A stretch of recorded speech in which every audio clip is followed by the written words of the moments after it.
tierra, veis que no es verdad, que Palestina siempre ha tenido su cultura, su progreso, su desarrollo, como cualquier pueblo alrededor del Mediterráneo, como podría serlo España, Grecia, Italia o cualquiera.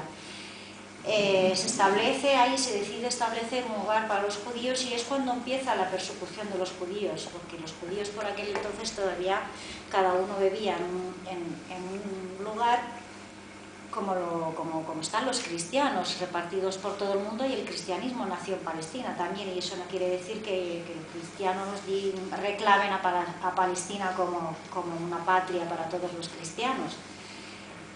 Son varios mitos, varios engaños o mentiras que nos han inculcado en la memoria ciudadana a base de machacar, de repetir, de decir, de propagar durante tantos años que ya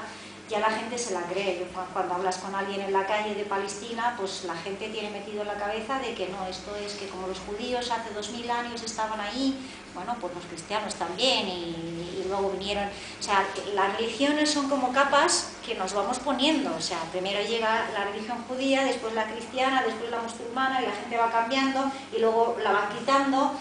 No tiene nada que ver el ser de una religión que ser de un lugar o una patria o un sitio. No me quiero enredar mucho con esto porque yo creo que la mayoría de las personas que vienen a una charla sobre Palestina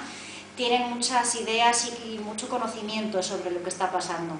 Digo esto porque queremos avanzar rápido para que luego vosotras y vosotros, cuando terminemos, nos hagáis las preguntas que creáis. Así empieza la historia o el calvario, el sufrimiento del pueblo palestino, que lleva más de 100 años sufriendo esa colonización, y sabemos cómo se ha desarrollado y cómo ha empezado. Cuando hablamos del bloqueo de Gaza, el bloqueo de Gaza va a cumplir 10 años este año, desde ese bloqueo que conocemos ahora, que es por tierra, mar y aire, que no puede pasar ni personas, ni productos, ni materiales, no puede salir ni entrar nadie. Pero Gaza lleva bloqueada desde la primera ocupación de Palestina. O sea, siempre ha sido difícil salir o entrar de Gaza para los palestinos de Gaza. Siempre ha sido, desde que se ha instalado ahí el Estado de Israel, siempre ha sido difícil para los ciudadanos o los palestinos de Gaza comunicarse con Cisjordania o salir a otros sitios, y para los que estamos fuera, los refugiados palestinos que se han tenido que desplazar a los países de los alrededores o en otras partes, como aquí, visitar a nuestra gente, a nuestra familia. Muchos palestinos, de esos 6 millones, que son, yo creo que más, porque 6 millones es lo que cuenta la UNRWA, que es la Agencia para los Refugiados Palestinos, pero hay más que no entran en el cuento. Lo tenemos difícil. Hay familias que no se conocen entre ellos porque cada uno ha viajado a un país y no puede volver, no puede viajar, no puede entrar a Palestina, y no se conocen las familias. Entonces el bloqueo de Gaza lleva casi desde el 48, ha pasado por varias etapas, porque primero en el 48 se ocupa toda Palestina, pero Gaza se queda con Egipto y Cisjordania con lo que es Jordania ahora. Y está bloqueada del resto, o sea, separada del resto de Palestina, que es lo que han declarado las Naciones Unidas, ilegítimamente, porque no han consultado a la población autóctona para decidir que partían la tierra, el territorio entre judíos y palestinos. Ha estado separada del resto de Palestina. Cuando Israel, en la guerra de los 6 días en el 67, ocupa el resto de Palestina, que son Gaza, Cisjordania y Jerusalén Este, pues por lo menos en esa época incluso lo agradecen los palestinos, porque todo el territorio palestino estaba comunicado, y por lo menos dentro de Palestina, aunque con dificultades, podían ir y venir entre todo el territorio palestino. Cuando en el 2005 Israel decide abandonar Gaza después de cansarse, porque no es una cosa que tomen porque son buenos y quieren la paz y van a dejarle ese territorio a los palestinos, sino porque les interesa, porque Gaza les estaba costando mucha pasta mantener un ejército ahí. Los palestinos nunca se han rendido, nunca se han callado, nunca han parado, nunca han dejado de luchar, y les estaba costando mucho dinero. Económicamente para ellos era costoso mantenerse en Gaza. Entonces salen de Gaza, pero no la dejan libre, porque están alrededor de Gaza, rodeándola. Con los acuerdos de Oslo se decide que luego pues, crear una autoridad nacional palestina que no es un Estado, porque no gobiernan, ni los que están ahora en Gaza ni los que están en Cisjordania no gobiernan en ningún lado porque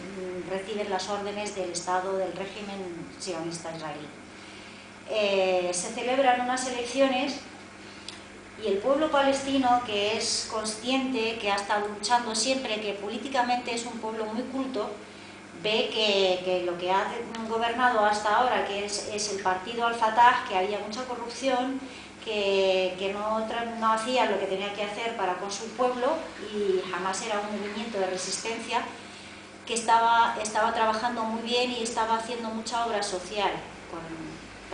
cubriendo las necesidades de la población palestina, y llegan las elecciones, entra Hamas en las elecciones y gana esas elecciones. Según los observadores internacionales, son unas elecciones limpias, democráticas y lo que no hay en ningún país árabe. Cuando gana Hamas las elecciones, Israel no lo iba a permitir, pero no solamente Israel como manda en casi todos los gobiernos del mundo, deciden que ellos no van a aceptar esto y que les impiden a los palestinos que entren, porque la economía palestina depende de la israelí, deciden cortarles las cuentas bancarias con las que pagan ellos a los funcionarios, a los servicios, a todo, y los palestinos están 1 año y medio, los funcionarios, sin cobrar su salario, y ese dinero no es que se lo dé Israel porque sí, es lo que recauda Israel de los impuestos a todos, y en las aduanas, y a las empresas, y a los productos, el IVA,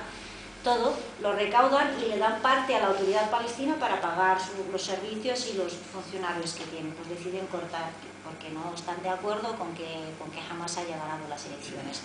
Ocurre algo que puede ocurrir en cualquier pueblo que está bajo ocupación y está sufriendo, que la gente pues comete errores, y yo creo que los palestinos han cometido el error de enfrentarse entre ellos, los del Fatah y los de Hamas, pero es que se lo han servido en plato. O sea, si gobierna Hamas no vamos a pagar, entonces Fatah está en contra del gobierno de Hamas. Pues Hamas decide tomar las armas y quedarse con Gaza, y desde el 2007 Gaza ya es bloqueada, ya no entra nada, aparte de los últimos 3 ataques que todos conocemos, ataques masacrando la población civil en Gaza, que son el del 2008, 2009 y el del 2012 y el último en el 2014. Pero los ataques a Gaza no solamente son estos que cuando nos enteramos por los medios aquí, que no les queda más remedio que sacarlo en las noticias porque ya pasa de 500 muertos o asesinados, sino a Gaza está atacada diariamente. Diariamente hay ataques a los pescadores, a los agricultores que están en la franja alrededor de Gaza, que les obligan a dejar 300 metros entre la valla, la alambrada, y por donde puede pasar cualquier persona. Y esos territorios son tierras fértiles, son propiedad privada de campesinos gazatíes que tienen que trabajarla, y son atacados y disparados todos los días que cuando van a trabajar. Lo mismo pasa con los pescadores. Con eso nace la flotilla de la libertad, que son gente solidaria, gente libre, gente que no acepta esa injusticia. Deciden crear la coalición de la flotilla de la libertad. La flotilla de la libertad, la primera experiencia es en el 2008, porque la coalición empieza en el 2010, la coalición internacional en la que nosotras formamos parte, como Rumba Gaza, empieza en el 2010, pero en el 2008 unos activistas, entre ellos el italiano Vittorio Arrigoni, consiguen con un barco llegar desde Chipre, salen y llegan a Gaza y consiguen entrar en Gaza, pero desde entonces ya ningún barco ha conseguido entrar. Se crea la coalición de la flotilla de la libertad en el 2010 con el barco Mavi Mármara, que viajan más de 150 activistas de todas partes del mundo, y como todos sabéis es atacado, donde asesinan a 9 activistas y uno me parece que muere después al resultado de sus heridas. Hieren a más de 50 activistas y destrozan el barco, por supuesto, los llevan encarcelados, secuestrados a Israel, intentan presionarles para que declaren una cosa muy absurda.